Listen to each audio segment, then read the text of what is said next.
Hello नमस्कार. आपल्या YouTube चॅनलमध्ये तुम्हा सर्वांचं पुन्हा एकदा खूप स्वागत आहे. ह्या व्हिडिओमध्ये एकदम नवीन आणि सुंदर अशी डिझाईन दाखवणार आहे.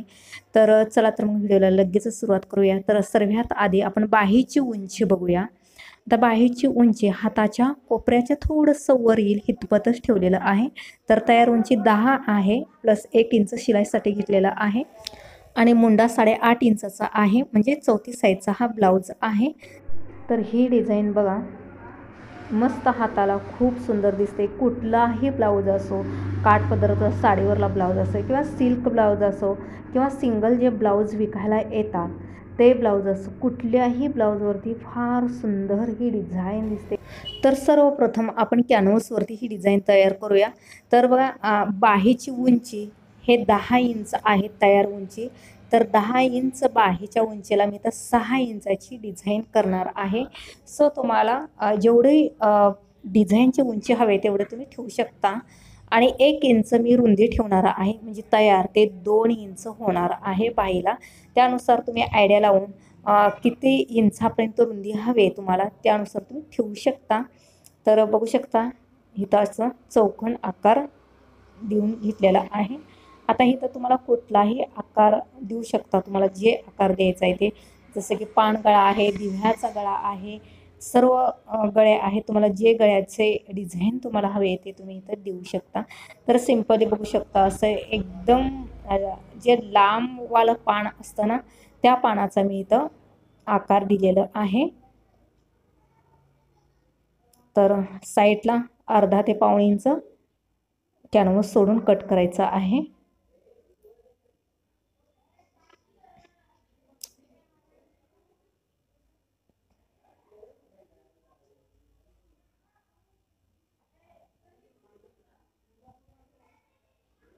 तर बघू शकता या ठिकाणी मस्त आपलं कॅनव्हास तयार झालेलं आहे डिझाईनचं.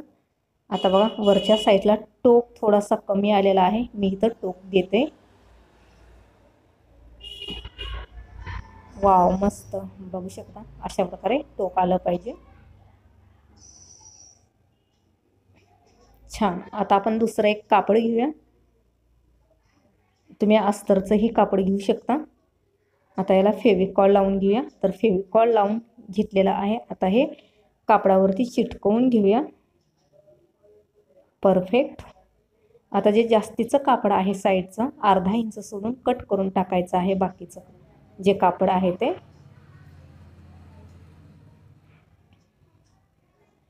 तर आता काय करायचं आहे बघा, कॅनव्हासवरती हे कापड पलटून असं शिलाई करून घ्यायचं आहे.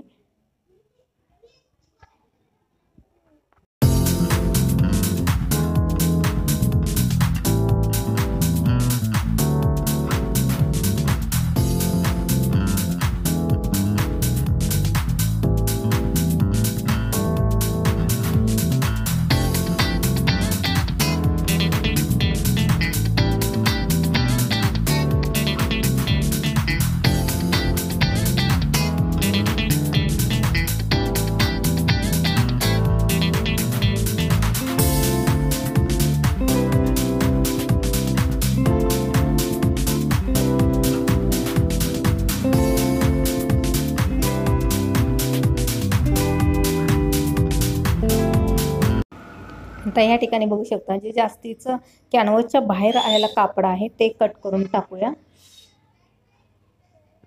तर आपले हे दोन्ही डिझाईन तयार आहे ते थोड्या वेळासाठी बाजूला ठेवूया. आता आपण बाहीला अस्तर जॉईन करून घेऊया. तर सीधा आणि उलटी बाजू चेक करून घ्यायचं आहे.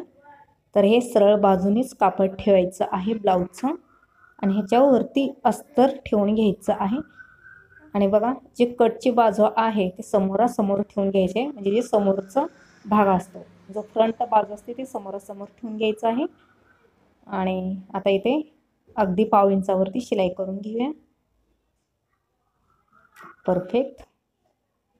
सेम पद्धत दोन्हीही बाजू. तर बघू शकता मी शिलाई करून घेतलेली आहे. आता अस्तर जे आहे ते उलट्या साईडनं पलटून घेतलेलं आहे. नेहमीसारखं आपण बाहीला अस्तर जॉईन करून घेतोय, बस बाकी काही नाही आहे. तर फ्रेंड्स हा क्लॅनचाच ब्लाऊज आहे. मी शिवून अँगलला अडकला होता तर प्रत्येक जणाची नजर ह्या ब्लाऊजवरतीच येऊन थांबवत होती आणि 3-4 क्लायंट तरी सेम बाही डिझाईन ब्लाऊज शिवून घेतलेले आहेत. त्यांना खूप आवडलेली आहे क्लायंटला. तर माझं दुकान आहे.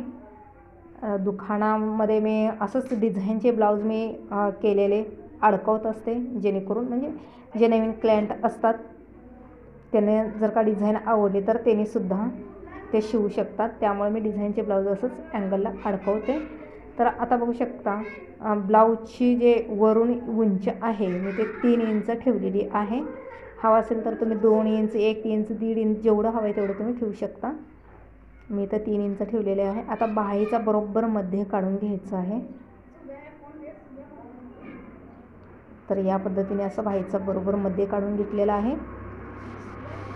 आता जे डिझाईन कॅनव्हास डिझाईन आहे ते घेऊया आणि बरोबर बघा जिथं आपण 3 इंचाचं मार्किंग केलेलं आहे तिथंच ठेवून घ्यायचं आहे. बरोबर मध्यभागी तसं ठेवून घेऊन एखादं पिनअप करून घ्यायचं आहे आणि कॅनव्हासच्या कडेने शिलाई करून घ्यायचं आहे. तर फार सुंदर डिझाईन, उठावून डिझाईन दिसते. कुठलाही कलरचा ब्लाऊज असो, जसं मी मागा म्हणाले त्याप्रमाणे कुठलीही साडी असो, कुठलाही ब्लाऊज असो, ही डिझाईन मस्त दिसते. तर आता बघू शकता 1/2 इंच कापड सोडून बाकीचं कट करून टाकायचं आहे. जसं आपण गळा डिझाईन करतोय सेम त्याच पद्धतीने इथं सुद्धा डिझाईन तयार करून घ्यायचं आहे. तर बघू शकता या ठिकाणी 1/2 इंचाचं कापड सोडून बाकीचं कट करून टाकलेलं आहे. आता छोटे छोटे कट्स द्यायचे आहेत पूर्ण आकाराला, जेणेकरून अस्तर पलटताना म्हणजे हे जे डिझाईन आहे ते पलटताना व्यवस्थित पलटतं आणि फिनिशिंग जसा आकार आहे तसं छान फिनिशिंग येतं. आता हे उलट्या बाजून असं कॅनव्हास पलटून घेऊया. बघू शकता या पद्धतीने केवढी सुंदर इथे फिनिशिंग आलेलं आहे. बघू शकता डिझाईन आताच एवढी सिंपलच मस्त दिसत आहे. तर आता जेव्हा आपण डाब टिप करून झाल्यानंतर लगेचच इथं हात शिलाई करायचं आहे आणि त्यानंतरच बाही जॉईंट करून फिटिंग ब्लाऊज करायचं आहे. तर बघू शकता या ठिकाणी मी वरनं एक डाब टिप देत आहे.